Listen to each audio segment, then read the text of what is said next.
Want to hold the parts in your... I got it. You got it?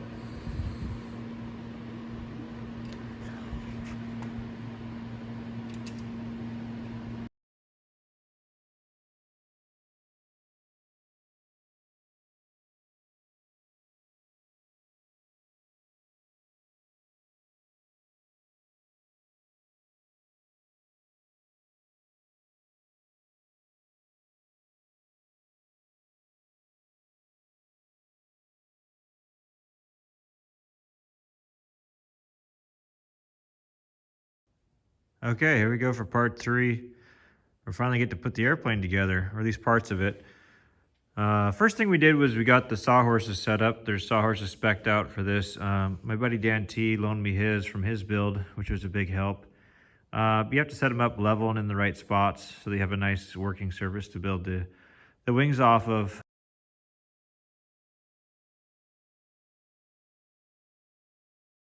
What you're seeing here are the wing spars and the tubes that hold them together in place for both the left and right wing, and the attachment blocks and fittings installed.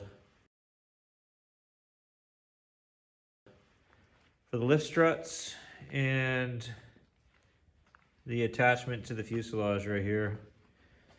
You can see that I still have some Clecos in here. These are like a spring-loaded tool that helps hold the block in place until I can get it riveted. I've match drilled the holes, but the rivets are back ordered, so I'm not sure when I'll get those, but I sent a message to Cub Crafters and I'm sure I'll get them pretty quick. One interesting thing about airplane stuff is that it's really tight tolerances, so while these all come pre-drilled, they're undersized for the bolts, so you have to attach the block to the spar and then pull a reamer through so you get a perfect hole for the bolt to fit so there's no slack. And then of course they're torqued. This orange stuff is torque seal, so they're torqued to a specific measurement, and then torque seal is applied so that, one, I know that I've done it, and two, that you can see if there's any movement during an inspection. So yeah, kind of exciting. Finally get to put things together. It's going pretty well. I have quite a few hours into this, probably 10 hours or so, which is probably quite a bit longer than somebody that has built airplane stuff before, but it's taken me a little bit to get used to the techniques and tools, and I'm being really careful because it's aluminum, it's soft, and it's pretty expensive if you mess it up. Something kind of funny here. Airplane wings, believe it or not, have a twist to them, so you build them with a slight twist. That's why that block is there on the back aft spar, to give the airplane wing a little bit of a twist, and that helps it stall better, fly at low speeds. So yeah, there we go. We're getting started. We're getting going. One thing that's really slowed me down is getting used to putting things together the airplane way, I should say.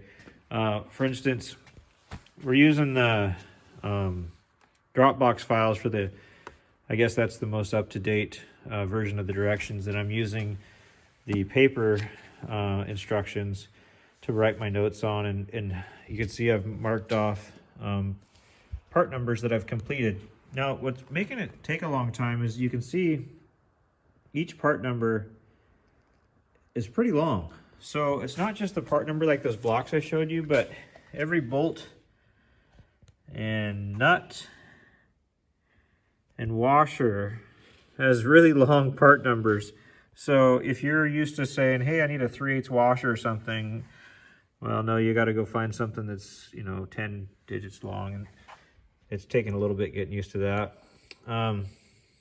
But it's real specific. You have to pay really close attention because some of these things require 2 washers. Some washers are thinner than others, and anyway, airplane stuff's pretty precise, low tolerance stuff, so you got to pay close attention.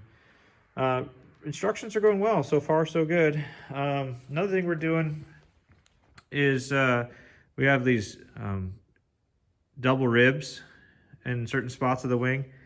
And so they got this adhesive and we're gluing together. Believe it or not, some of the airplane parts are glued together. So we've got the number 1 and number 5 double ribs curing right now.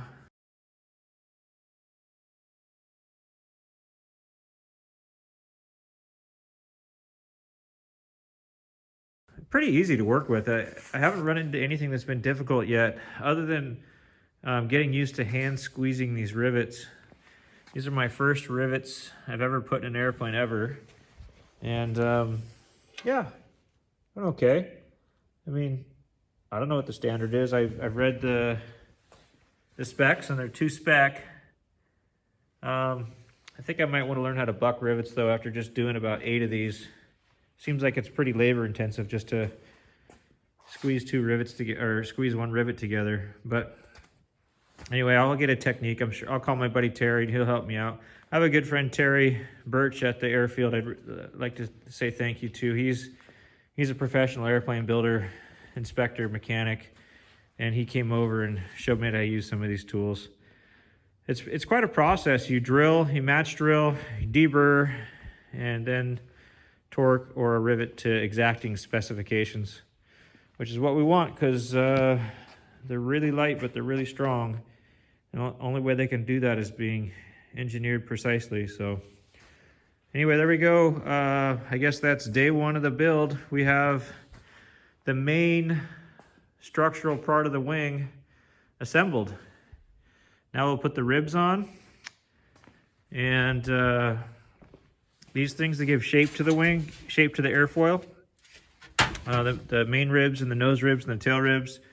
We got to do a lot of work to get there though yet. We still have to square the wings, put the wires in. It's a big process, but here we are. That's all I have for today. I might wait a little while to update you again just so I have some more progress to show you. All right, bye for now.